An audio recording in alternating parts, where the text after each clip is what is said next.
de su aniversario, queremos dedicarles estas palabras que expresan bellamente nuestro vínculo con ustedes y con la labor que vienen realizando hace tantos años. Ni yo ni nadie puede recorrer este camino por ti. Habrás de hacerlo tú mismo. No está lejos, está al alcance. Tal vez has andado sobre él desde tu nacimiento sin saberlo. Tal vez está en todas partes, en el agua y en la tierra.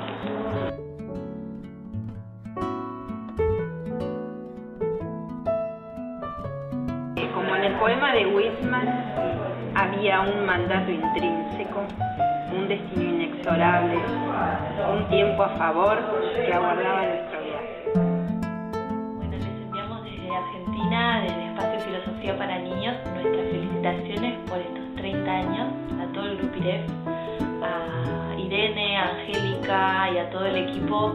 Les súper agradecemos por los aportes que han hecho al proyecto durante todos estos años y le mandamos un saludo especial a Gloria por el apoyo incondicional que nos ha dado y les dejamos a todos un beso enorme.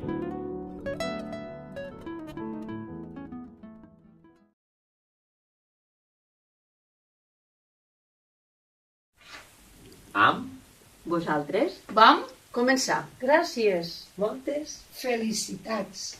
Mua.